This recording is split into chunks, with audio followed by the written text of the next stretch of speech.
This is the Horn High School Spotlight, presented by the Gene Arant team with Keller Williams Realty. Welcome back into the Horn High School Spotlight. It is brought to you by the Gene Arant team with Keller Williams Realty. Remember, Gene and his team have been selling all over Austin and Central Texas for well over 20 years. And now with the holiday season coming up, there are a lot of different charitable causes that Gene and his team are going to be involved with. We'll have more details for you on that coming up over the next several weeks. But Gene and his team, they're all about giving back to the community. That is why they are changing lives through real estate. Give them a call today, 512-261-1000, or visit them on the web at austintexasrealestate.com. A big thanks to Gene and his team for being the presenting sponsor for the show and for also letting us have Drew Sanders on every Thursday. Great insight from Drew. Always love talking with him. Great to hear that Paxton Sagina is doing well over there, and they've got an interesting matchup coming up against the Cedar Creek squad. But the team that actually defeated Vandergrift on Friday night and now has a playoff match of their own coming up tonight is the Georgetown Eagles. And now joining us on the Bob Steak and Chop House hotline is our buddy Rob Hipp. He does play-by-play for Georgetown there on SHN Sports. Rob, how are you doing this morning, sir? Hey, great, Garrett. How are you guys doing there in Austin this morning? Doing pretty well, man. Someone misheard your name. It says Rob Hipple. Any relation to Madam August Hipple of the UT Hex Rally fame? Did your family drop a couple of letters there at the end? We might have, man. It's a weird German name. It actually started out as Hoops and then somehow turned into Hip, so anything's possible, man. Man, that's the way that it always works. All right, well, you've been watching this Georgetown Eagles team play all throughout the season. You were at the game on Friday night as Georgetown defeats Vandergrift in really kind of stunning fashion. I don't think a lot of people had this Georgetown team pegged to defeat Vandergrift, who's ranked top 10 in the state in the AP poll going into that matchup. What did you see on Friday night out of Georgetown? You know, Garrett, just to kind of give a little pre-up into this conversation, Georgetown, from what we've heard, and numbers are what they are, but had around a 9% chance of actually not only defeating Vandergrift, but getting into the playoffs. And, man, Georgetown just started firing on all cylinders. And, I mean, their playoff lives were on the line Friday night at Gupton. And it was deja vu, Garrett. If you look back to last year, Georgetown finished with this same exact record at 7-3 overall, 4-3 in district. And it came down to Vandergrift again last year, and Georgetown lost that one in a heartbreaker. I believe it was 63-62. It was on a failed 2-point conversion, nonetheless. Absolutely, and so it was deja vu back to start, and Georgetown, man, just really knew what they had to do. And they've had several guys that have been together all season. Chandler Herman and just the core of that team really stepped up, and man, what a victory, finishing there at Vandergrift, at Gupton. And, you know, we saw Bishoping come in for Vandergrift as the second quarterback. You kind of wondered, okay, well, Vandergrift's already in the playoffs. Are they going to let their guard down? You know, not really. They want to continue to win and keep playing well. But Bishoping came in as quarterback and threw a couple of picks. But to be honest, Georgetown, I believe, played better against that first-string offense under Alex Fernandez. And, boy, they had some takeaways, just an overall phenomenal, powerful game by the Georgetown Eagles. And as you stated, a lot of people were counting them out. We started out early, and we broadcasted, of course, all the games this season. But that Leander game, we really thought, we said, man, that is going to come back to bite Georgetown. And Georgetown started out 0-2 in district, and it did come down to that Leander game. You know, Georgetown had to beat Vandergrift, and then on the other side of that, Dripping Springs had to defeat the Lions. And so there was a lot playing on Friday night, but Georgetown came out victorious. And as you guys were sitting, scoreboard watching, I'm sure, as that game wrapped up, we knew the final score from that one, and then everybody was looking over to that Dripping Springs Leander game. You guys are keeping up with that game. How did the team find out that Dripping Springs had defeated Leander and that they were into the playoffs? Well, actually, as soon as Georgetown won against Vandergrift, Coach Dean called me on my cell phone. We were in postgame, of course, going over what we had just broadcast, and Coach Dean called me on my cell phone. He goes, man, Rob, what is going on in Dripping Springs? And I said, I'll keep you updated, Coach. And they didn't know right away.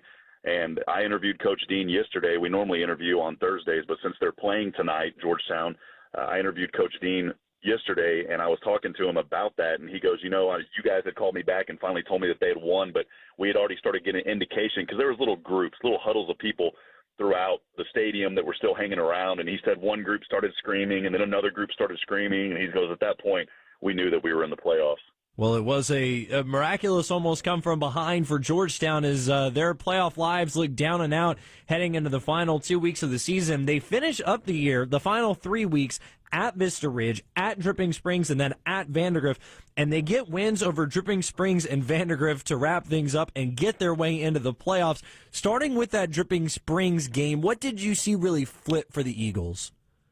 You know, that another great game. Georgetown really knew that they had to keep playing their game. They had to keep running the spread offense. I mean, they have been putting points on the board all season. Really, Garrett, to be honest, early on there were some injuries, in my opinion, that really hampered Georgetown. We saw Jamel Powell out a couple of games. Dakota Cahill was out for a game. Really, they've got 3 or 4 big contributing players. But in that Dripping Springs game, all the players really came back together. They realized what was on the line, and there was just kind of a different atmosphere. It's one of those things in sports. Whenever you're there, you know that something's going to happen. It's kind of like when someone you know that's very popular comes into a room, you know that that person's in the room. That's how it felt that night as Georgetown was playing Dripping Springs. And, and it was there at home, but there was just a different attitude in the air that night. And Georgetown just started firing on all cylinders, I said earlier. Chandler Herman has been phenomenal. Dakota Cahill, man, what a last part of the season this young man has had. He's already ran for over 1,100 yards on the season, Garrett, 122-plus yards a game.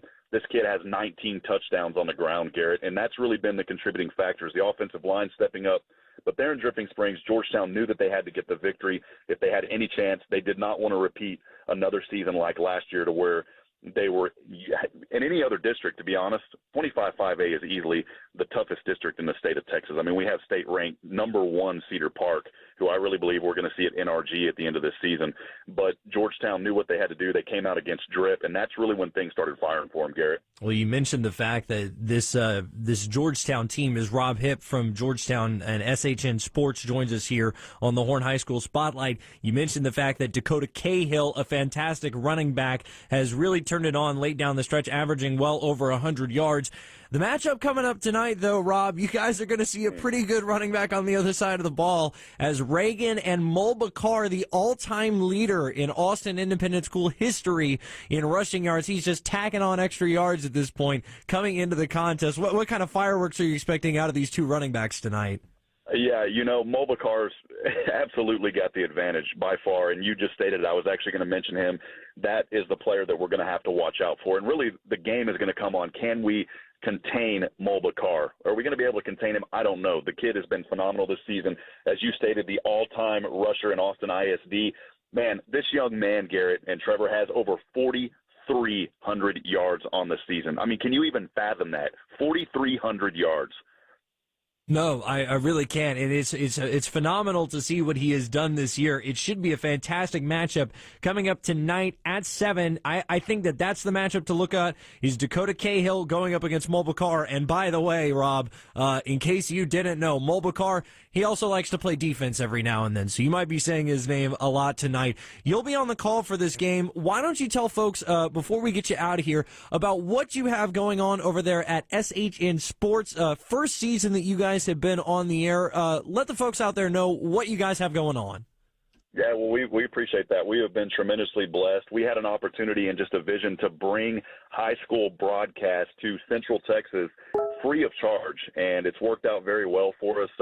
We've been able to cover Georgetown, which, by the way, is my hometown, and it's been my dream since I was a kid to call for the Georgetown Eagles. So that in itself has just been wonderful. But we picked up a couple of schools, Eastview Patriots, a tough season for the Patriots as they weren't able to pick up any victories, a lot of injuries. And then also our friends up north in 3A, the Gerald Cougars, my cousin Stephen Stone on the call with that one, 10-0 on the season. We're pulled over right now, actually outside of Gerald. We just got through meeting with Coach Bueller. So our opportunity is we're able to bring these games to schools, and some schools that never could even imagine having a broadcast because of the cost of it. We do it completely free of charge and, of course, reimbursed with advertising revenue from the local businesses. So it's worked out really well, and we're looking to really expand and grow. And my good friend Matt Leishman that calls the games with me there in Georgetown, he's my color analyst, just does a tremendous job for us in Georgetown. And we're trying to find that quality of talent to really help us grow and expand. And so that's our vision, is to bring broadcasts free of charge right now for the big three, basketball, baseball, and football, to basically any school in the area that needs it. And Gerald is a prime example for a school that that they're finally getting their name out there, and not only an undefeated season, but, man, they're just rocking and rolling as well up there in Gerald. Yeah, it's going to be fascinating. If you want to listen to Gerald as they make their playoff run, as Rob just said, the undefeated run throughout the regular season, now they start the postseason, you can listen in. It's SHNsports.com. It's our buddy Rob Hipp. Rob, thanks so much for taking a couple of minutes of your time today to join us and give a little preview of this matchup coming up tonight. Good luck on the call this evening. Hey, Garrett, we appreciate you guys, and let's keep having fun here in the postseason. Sounds good. We'll continue to check in, hopefully, as Georgetown continues the run. There he goes, our buddy Rob Hipp. As we said, you can check him out online, SHNsports.com. They've been doing Georgetown, Eastview, as well as Gerald this season, and they've been part of this Georgetown squad as they've made the amazing run, but they run into a little bit of a buzzsaw tonight as they're going to hit a Reagan squad. My only thought is, look, Jason Dean is a fantastic coach there at Georgetown, and you've seen what he's been able to do with this squad as they've turned things around throughout their season. As Rob said in that interview, that loss to Leander, at that point, I think most people kind of counted Georgetown out of having an opportunity to make the playoffs this season. And since then, they've really turned things around.